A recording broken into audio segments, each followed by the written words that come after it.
Nasir Adderley might not be the best safety in the draft, but he might be the right one.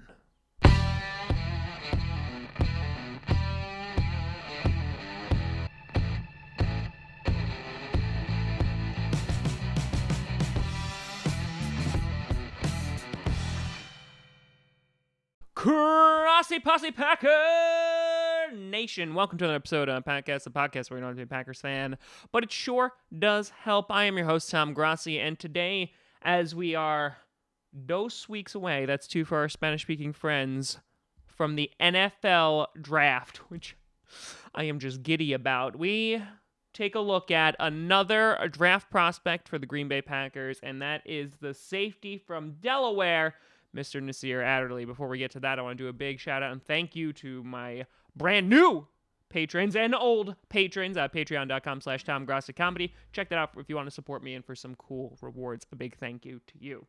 Now, let's talk about Nasir Adderley. So, 6-foot safety, weighing 206 pounds, coming out of Delaware, a 4-year starter for Delaware. In 2015, had 37 solo tackles, had 8 passes defended, 0 interceptions, and in 2016, had 38 solo tackles, 6 passes defended, and 2 interceptions. And he played those 2 years as a cornerback, which will be important to the facts I'm about to throw at you momentarily. Then in 2017, moving over to free safety, had 42 solo tackles, 8 passes defended, and 5 interceptions. And then in 2018, 31 solo tackles, 9 passes defended, and 4 interceptions. So, put together a pretty impressive resume that just continuously got better as his career went along. He's also a pretty damn good kick returner. He could do that. Also, cousin of Herb Adderley.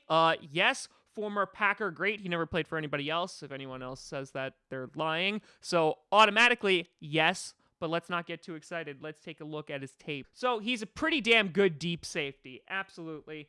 He has amazing ball tracking. He's actually okay in the run when he's lined up outside of the box. When he gets inside of the box, it's a little, He's got great ball tracking in which he's able to read the quarterback, and as soon as that ball is up in the air, he's after it, right? He's got that nice closing speed. He can play from sideline to sideline. He's playing with a ton of energy. Even though he's only weighing 206 pounds, the guy hits like a truck, which I have to say is quite nice to see. Now, obviously, this guy is not being projected to be within like the first 15 picks, and here's the reason why. He is a bit inconsistent, also coming from a smaller school is also damaging him a little bit. He also needs some help or needs some work within man coverage. He's definitely better as a deep safety, and like I said before, not the greatest when he comes to stopping the run when he's lined up inside the box. But the reason why I think he makes a lot of sense for the Green Bay Packers is that versatility, right? One, we could always use another kick returner. And again, this obviously has nothing to do with his safety abilities, but we could use another kick returner. Trevor Davis is constantly injured, right? That's always problematic. Randall Cobb is gone. But on his actual position, there's been a lot of talk of what the heck are we going to do with Josh Jackson, right? Coming into his second year, we're hoping that he makes that big sophomore leap, and I said that he was going to need time after the draft. And so there's been talk about potentially moving him to safety and then moving someone else to cornerback. Nasir Adderley has played both, and so he could be that, hey, I'll play cornerback here, or I'll jump on safety.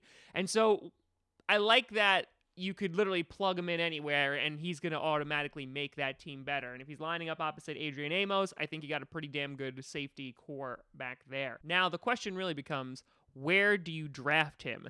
And the mock draft that I just did on Friday, I had the Green Bay Packers picking him at 30, and I don't think that's too far out of the question. Now, I think the best value would be at the start of the second round at 44, but, I mean, I've already, just researching him, I can't tell you how many articles I saw of, like, the Eagles wanting to take him at 25, or another, like, the Ravens even, I think, were interested in him. So, I think there's an issue here, right? It depends on who we get at 12, right? Whether we get a TJ Hawkinson or we get an Ed Oliver or what have you.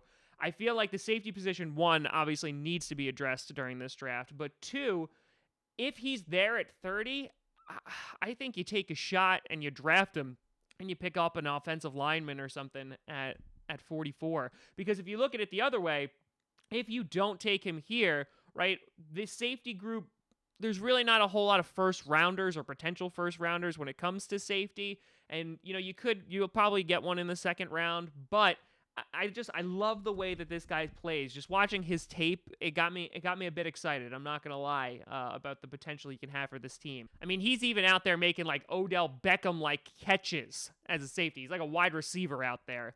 And so yeah, I think this guy could definitely be a. Oh my god, I can't talk right now. Oh my god. I think this guy could definitely be a starter almost day one. You plug him in either in safety or cornerback, and already that backfield has gotten significantly better. But let me know what you think down below. Do you think it's worth picking up at 30 or just hoping that he drops to 44? Let me know what you think down in the comments below. You can always find me at TomGrossiComedy.com, TOMGROSSI Comedy, at Tom Grossi Comedy on all the social media you see below. Check out podcasts on SoundCloud, iTunes, Google Play Music, and of course here on YouTube 5 days a week until the draft. But thank you so much for watching. I'm Tom Grossi. And as always, go Pack Go.